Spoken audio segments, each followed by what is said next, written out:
Film ini dibuka dengan sosok Abdel, seorang tentara Prancis. Ia sedang menggelar konferensi pers di kantor polisi, membahas kematian adiknya, Idir, yang diduga tewas di tangan oknum aparat. Di depan para wartawan dan warga yang marah, Abdel mencoba menyerukan ketenangan. Tapi, situasi berubah drastis. Saudaranya Karim tiba-tiba menyalakan bom Molotov, lalu melemparkannya ke arah polisi.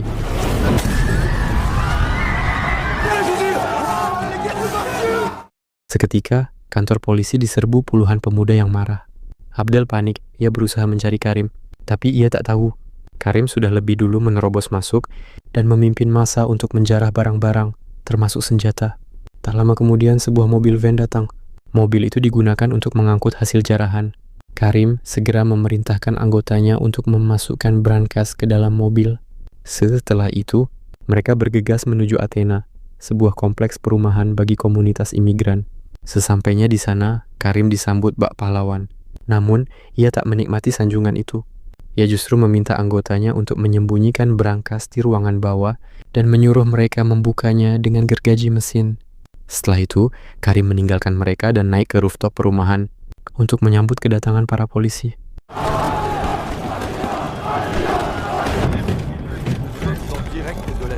Polisi anti huru-hara pun diturunkan demi mencegah meluasnya kekacauan.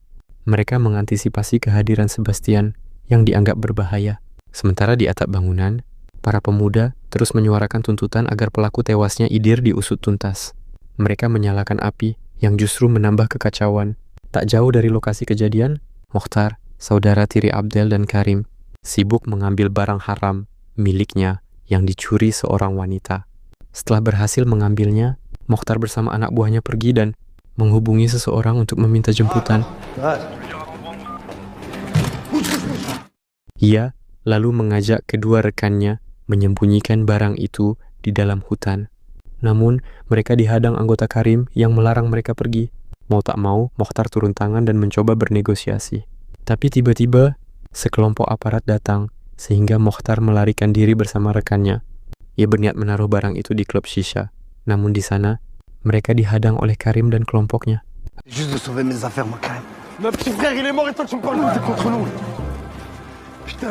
Adu mulut pun terjadi antara Karim dan Mokhtar. Karim menuding Mokhtar tak peduli atas kematian adik mereka. Mokhtar pun mengakui tudingan itu karena ia lebih mementingkan bisnisnya sebagai penjual senjata ilegal dan narkoboy. Di tengah perdebatan, Karim berniat mengambil senjata milik Mokhtar. Tapi Mokhtar lekas pergi, memasuki klub shisha. Sementara di tempat lain, Abdel menyarankan agar semua warga dievakuasi. Ia berjanji akan berunding dengan Karim. Mendengar itu, salah satu pria memohon agar Abdel mencari dan mengisolasi Sebastian karena dianggap berbahaya.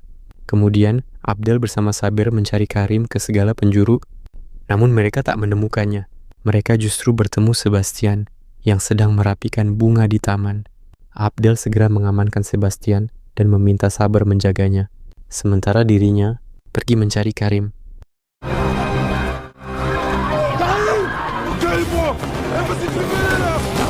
Karena tak menemukan Karim, akhirnya Abdel memutuskan pulang. Sampainya di rumah, ia bertemu sang ibu yang menyuruhnya mendoakan mendiang adik mereka bersama para warga. Saat itulah, Karim muncul dan ikut berdoa. Namun tiba-tiba, sebuah batu memecahkan jendela rumah mereka. Mau tak mau, Abdel membubarkan para pelayat dan kesempatan itu digunakan Karim untuk pergi. Lagi-lagi Abdel gagal bertemu Karim. Ia keluar rumah untuk kembali mencarinya, tapi bukannya bertemu Karim, Abdel justru bertemu ibunya yang tengah ikut dievakuasi. Dengan wajah ketakutan, sang ibu berpesan agar Abdel menjaga Karim. Abdel mengiyakan, dan keduanya segera berpisah. Saat itulah, Abdel dikepung oleh sejumlah aparat yang langsung melumpuhkannya. Karim yang melihat kejadian itu, segera menyuruh anggotanya melempari para aparat dari atas.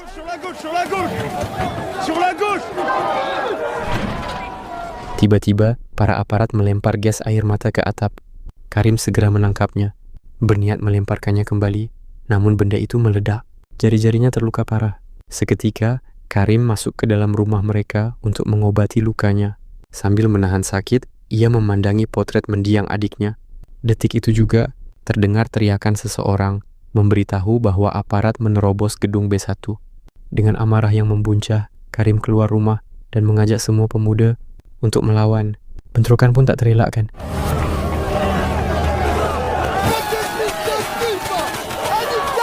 Karim dan para pemuda berhasil memukul mundur sejumlah aparat.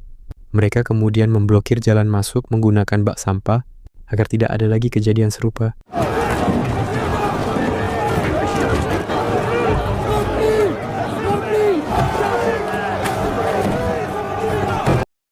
Di sisi lain, Abdel dihampiri sang kapten yang ingin membebaskannya dari tahanan. Begitu bebas, Abdel memohon agar tahanan lain juga dibebaskan, tapi sang kapten menolak. Ia memberitahu Abdel bahwa laporan kasus kematian Idir akan diusut secara militer. Menurutnya kasus ini merupakan konspirasi, bukan murni perbuatan aparat. Mendengar itu, Abdel memohon agar diizinkan kembali ke kompleks perumahan. Namun sang atasan melarang sebab tempat itu kini diisolasi. Parlez. Mais Abdel, c'est impossible. Ils vont lancer une inter, personne ici. Ok, t'es pas arrêté, on a besoin de toi ici. Sementara di perumahan, Karim berorasi di hadapan para pendukungnya. Ia menegaskan bahwa mereka bukan pembuat onar, melainkan penuntut keadilan bagi adiknya. Tiba-tiba, seorang pendukung berteriak, mengatakan bahwa pelakunya bukan aparat berdasarkan berita yang ia lihat dan dengar. Namun Karim tidak percaya. Ia menganggap berita itu bohong dan justru mengusulkan untuk menyandera seorang aparat agar tuntutan mereka didengar. Ia tidak tahu kalau para aparat sudah menerobos masuk. Keadaan mulai memanas. Sejumlah aparat menyerbu, menangkap beberapa pemuda. Tapi mereka juga dilempari petasan hingga asap memenuhi langit malam. Para aparat berlindung di balik perisai baja hingga tiba-tiba Karim muncul dan melemparkan molotov. Sekelompok aparat mundur teratur. Namun sayangnya, seorang aparat bernama Jerome tertinggal dan terjebak di sana. Jerome yang tertinggal mencoba bersembunyi. Ia melucuti semua atributnya dan menggantinya dengan jaket yang ia temukan.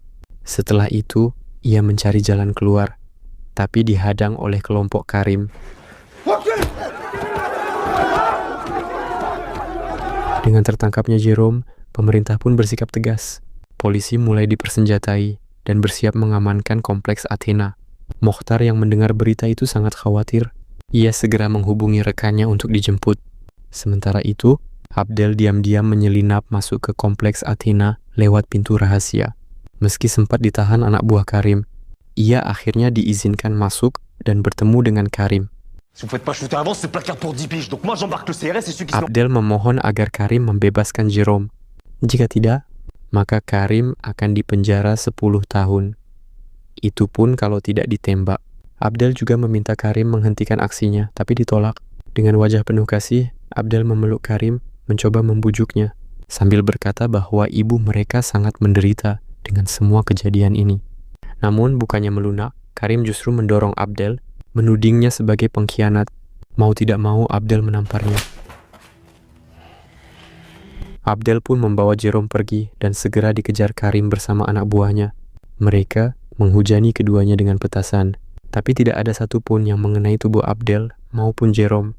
Tiba-tiba, Jerome terjatuh akibat peluru aparat yang sudah memasuki permukiman Athena. Sementara di belakang, kelompok Karim terus mengejar. Terpaksa, Abdel membopong Jerome hingga keduanya tiba di klub shisha. Di sana, mereka disambut Mokhtar yang langsung memasukkan mereka ke dalam. Tidak lama kemudian, anggota Karim menyerbu. Dengan berat hati, Mokhtar melepaskan tembakan yang membuat kelompok Karim mundur.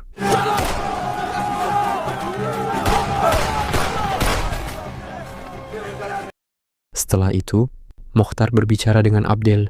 Ia senang bisa berjumpa adiknya, yang sudah lama tidak ia lihat karena perbedaan pekerjaan. Namun Abdel tampak cuek, hanya menanyakan jalan keluar. Mokhtar pun memberitahu bahwa jalan itu sedang digali anak buahnya. Merasa tidak yakin, Abdel mengecek. Saat itu pula, Mokhtar mengetahui keberadaan Jerome dan marah besar. Untungnya, kemarahan itu terhenti karena Abdel ditelepon oleh ibunya, tapi ia tidak menjawab. Pada momen ini, Mokhtar akhirnya setuju membantu mengeluarkan Jerome, asalkan dengan caranya sendiri. Abdel menyetujui. Mokhtar lekas menghubungi rekannya. Sementara di luar, Karim bersama pengikutnya bersembunyi tidak jauh dari klub shisha. Ia berencana menyerang dari dua arah, depan dan belakang.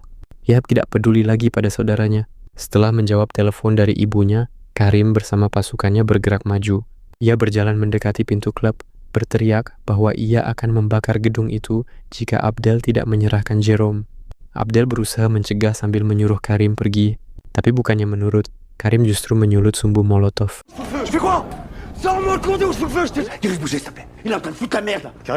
Tepat saat ia hendak melempar, seorang polisi muncul di belakangnya. Karim berbalik, ingin menghadapinya, namun tiba-tiba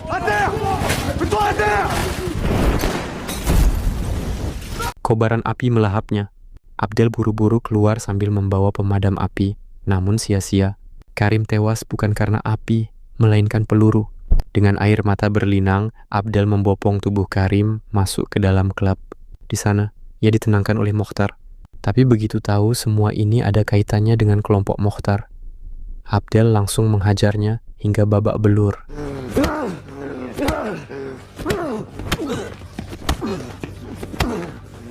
Setelah itu, Abdel mengambil alih kendali. Ia tak lagi percaya aparat, meski dirinya sendiri seorang prajurit.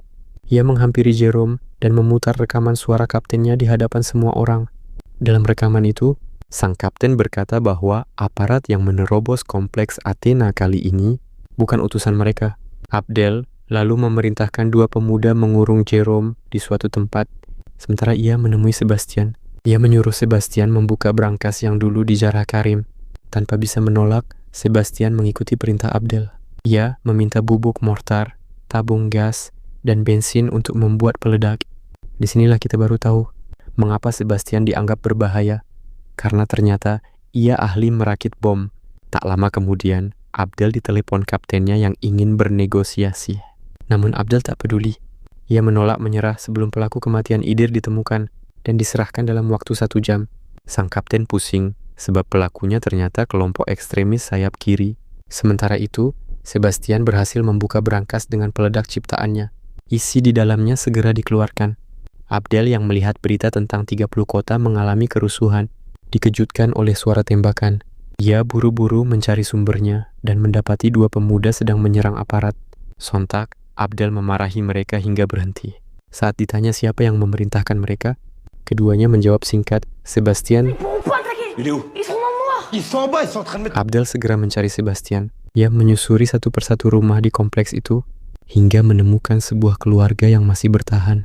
Dengan tegas, Abdel mengusir mereka karena wilayah itu sudah tak aman.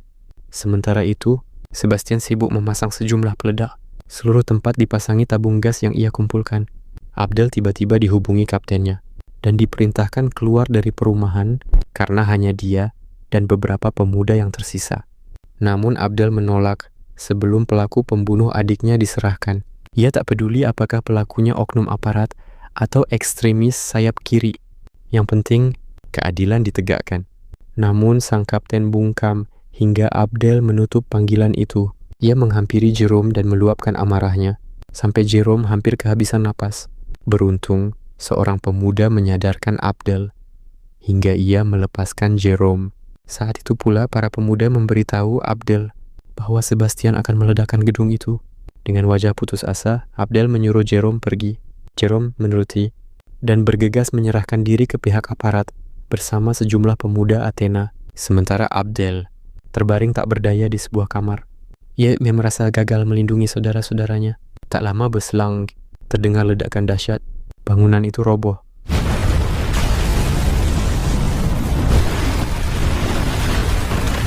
Abdel pun lenyap bersama runtuhnya perumahan Athena.